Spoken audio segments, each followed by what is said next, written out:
China, Now and Then by Kelly Kong. Have you ever flown a kite or carried an umbrella? Have you ever watched fireworks or written something on a piece of paper? These things share something in common. They were invented in China. China's culture is one of the oldest on Earth. Only Canada and Russia have more land. China has the largest population of any country in the world. About 1.3 billion people live in China. This is 1/5 of the world's population. There's a lot going on in China. To help you learn more about China, this book compares the country's past to its present. Keep reading to find out more. Government. From about 1600 BC until AD 1911, China was ruled by emperors. The Chinese emperors were like very powerful kings. Like the gods, they were held sacred. People were often willing to do anything to please their emperor. A man became emperor based on who his ancestors were. How he was related to his living family members also mattered. When an emperor died, his son or another male relative would take his place. Often, one family would produce a series of emperors. These families were called dynasties. China had many dynasties. Each had a specific name, such as the Han or Shang dynasty. The procession of Chinese dynasties didn't last forever. In the 1800s, China lost much of its power. Many Chinese disliked the behavior of the ruling Qing dynasty. Then, in 1911, the Chinese forced out the last Qing emperor. The dynasty's collapse sparked a revolution. The revolution turned China into a republic.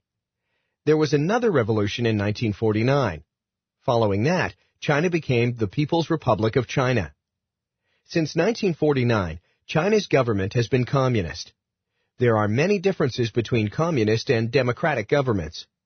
One of the biggest is that the people in a communist country do not elect their officials. Arts and entertainment. Movies are very popular in modern China. Just as people do here, the Chinese watch movies to relax and have fun. Crowds of Chinese teenagers often go to movie theaters on the weekends. Big movie theaters are being built in many large cities. Many types of movies are popular in China. Some of the most popular feature the Chinese action hero, Jackie Chan. Aside from movies, today's Chinese find time to dance, listen to music, paint, draw calligraphy, and do many other activities. They also enjoy time-honored forms of art, such as paper cutting. Both young and older people often go to China's parks to play musical instruments or exercise. Many of the activities enjoyed in China today first became popular hundreds of years ago. The ancient Chinese painted, drew, and wrote poetry. The Chinese of today also do those things. One of China's most popular forms of entertainment is theater. Chinese theater has much to recommend it.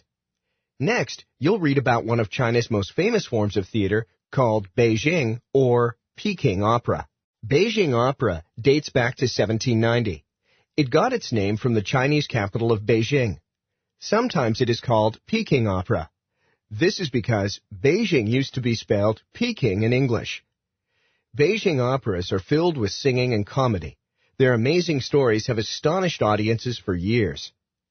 The Qing emperors would often watch performances of Beijing opera. They were known for showing their gratitude towards shows they liked. Often, the emperor would become a benefactor of a theater he favored. As a benefactor, he would give the theater money to make sure that it survived. Sports. In ancient times, the Chinese participated in sports such as hunting, horseback riding, and archery. Both the emperor and the common people enjoyed these activities. Today, very different athletic activities are popular in China. Soccer, basketball, swimming, and diving are enjoyed and watched by many modern Chinese. Of these sports, basketball might be the most popular now. This is due to the influence of Yao Ming. Ming is a basketball player. After a successful career in China, he came to the United States to play in the NBA. Ming's decision to play here attracted a lot of attention in China. Chinese athletes have performed well in recent Olympic Games. The distribution of medals at the 2004 Olympic Games shows how far China has come in terms of international competition. China took home more gold medals that year than any country except one. Only the United States received more. In total, Chinese athletes earned 63 medals at the 2004 Olympics. 32 were gold, 17 were silver, and 14 were bronze. These photos show some of China's most famous landmarks and regions. The Great Wall might be the most famous landmark in the world. It runs for hundreds of miles along what used to be China's northern border. Transportation. Everywhere you go in China, you'll see people riding bicycles. The bicycle has become a symbol of Chinese life. The Chinese also use public transportation, such as buses and taxis. For longer trips, people often take a train or plane. Now that China is wealthier, more Chinese are buying cars. Chinese bicycles are different from American bikes. This is because they are designed for transportation. In contrast, American bicycles are designed for sport. Most bikes in China have a flat metal platform behind the bike seat. The platform is used to carry bags and other belongings. Often in China, you'll see two people riding on the same bike. One rider sits on the seat and pedals the bike. The other rider sits sideways on the flat platform behind the one who is pedaling. In China's bigger cities, it can be easier to get around in buses and taxis. The buses are often crowded. That is because they are cheap. In ancient China, people move around by walking or by riding horses. There is some evidence that the Chinese invented both the hot air balloon and the parachute as well. Education. Chinese children start their education at an early age. Both boys and girls go to public school. They take part in after-school activities and play sports. Classrooms in China look a lot like those in the United States. Teachers stand in front of the room. Most Chinese classrooms have chalkboards, desks, and bookshelves. Many schools have cafeterias as well as areas for students to play. Students study subjects such as mathematics, science, and history. Children who live in the bigger cities can start school as early as kindergarten. Most children now attend school. A few are schooled at home. For years, one of the traditions was that only boys from the wealthiest families went to school in China. As time went on, more and more boys were admitted. Eventually, girls were also allowed to attend. Writing styles. The ancient Chinese developed a system of writing that used pictures instead of words. Each picture was drawn in a way that made it represent the thing it stood for.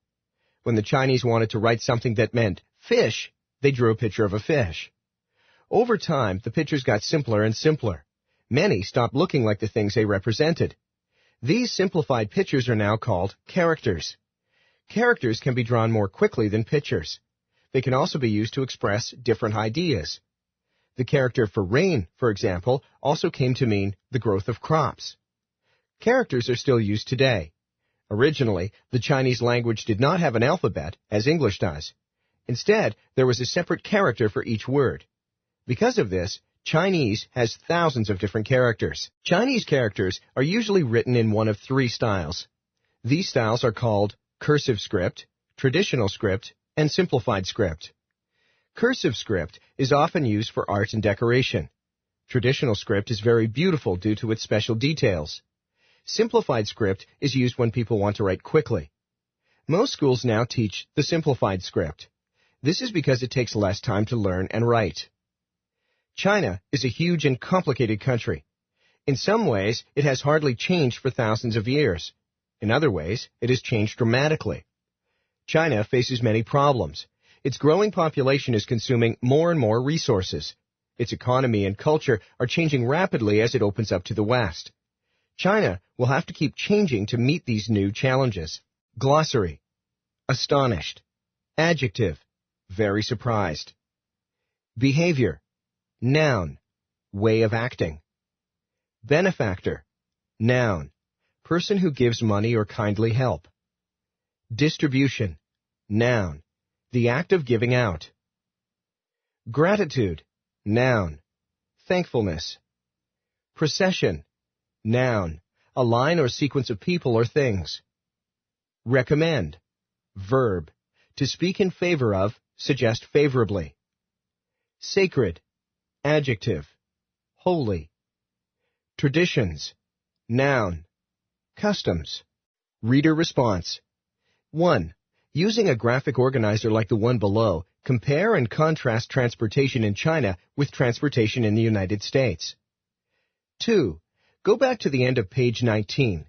Based on what you know, do you predict that China will have a difficult time becoming more modern? Why or why not? 3. A benefactor is a person who does good for others. Use a dictionary to find at least 2 more words that start with bene and have meanings that include good. Use them in sentences. 4. Pages 12 to 13 show 4 pictures of regions and landmarks in China. Which is the most interesting to you and why?